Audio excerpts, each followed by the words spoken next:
Welcome back. In this demonstration, we are going to roll a slab of clay for our tile project. The supplies you should have is one of these canvas boards to roll out your clay on. You should have a paper clip to write your name later. I will give each student a chunk of clay to work with. You'll need your two rolling guides. You'll need your rolling pin, which is just a dowel. You're going to need a tray to set your tile on later.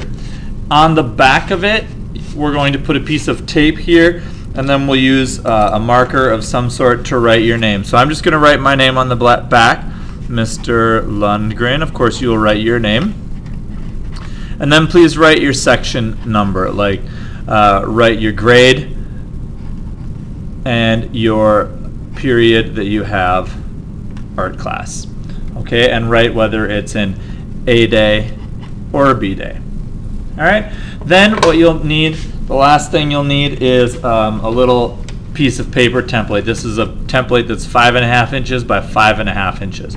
And this is what we'll use to cut out our clay later. Okay, so getting started, you'll have your rolling guide bars on either side of your clay, and you'll have your rolling pin out in front of you. Okay, as you start rolling your clay, you're going to have to press down firmly and roll away from you, and then start in the middle and roll towards you. Once you do that once or twice,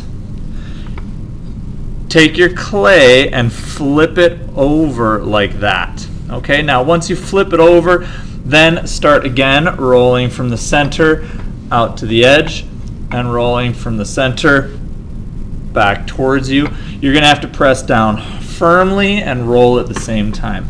Then flip it over again, and you need to take your slab and flip it over many times. What you're doing is you're pushing this slab out, you're stretching the clay particles apart from each other. Okay, and if you do that too many times in the same direction, the clay is going to start to fall apart. So you really want to get your clay stretching a little bit and then flipping it over so that you stretch the other side separately. Okay, now this clay slab is pretty much done. I've rolled it back and forth so that my clay is an even size here. You can listen, if you listen carefully. The wood from the dowel is hitting the edges here. So this clay now, if I lift it up this direction, is the same thickness as this piece of wood. That's what we want it to be. So now that we have that thickness exactly correct, and you should be able to roll your rolling pin and it rolls smoothly along there without even touching anymore. Okay, once you get that done, you take your piece of paper template and set it over the top, and then you can take a tool. I don't have any in my classroom right now. I used to use popsicle sticks, which I think actually work really well. And you're just going to trace your template and basically cut with your popsicle stick or some other tool that I've got in class.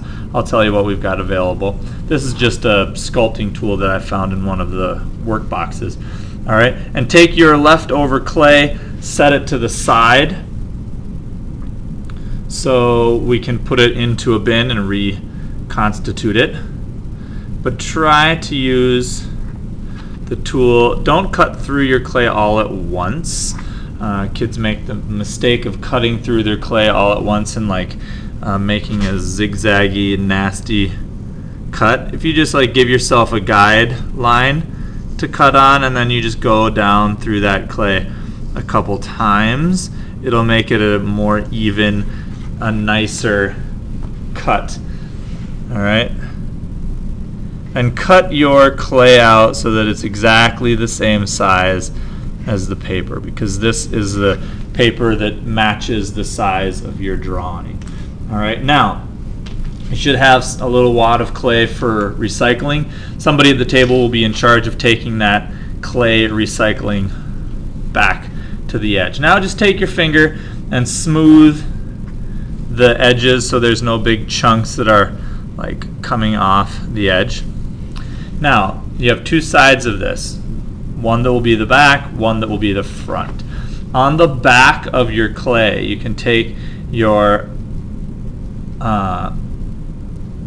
paper clip and then write your name on the back. Don't push hard, just push gently. So I'm going to write Mr. Lundgren.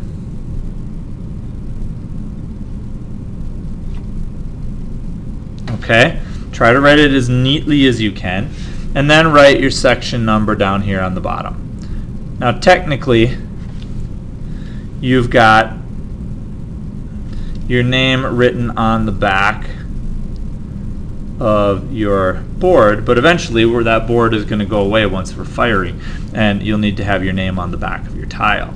Okay, so here's my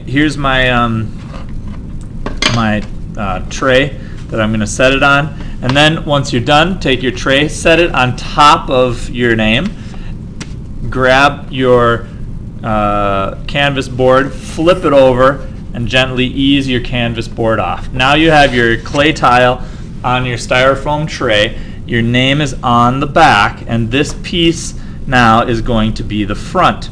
All right. Then at the end of class, we're going to take these and kind of stack them all up and put a bag over the top of them. So it will look kind of like a sandwich. You're going to have like the bread, the cheese, and then another piece of bread and cheese and bread and cheese kind of all stacked up on top of each other. And then we can pass them out easily for each table. Okay, so this is what you should be doing in art class today, is creating just the tile and rolling the tile out into a slab and cutting it into a square.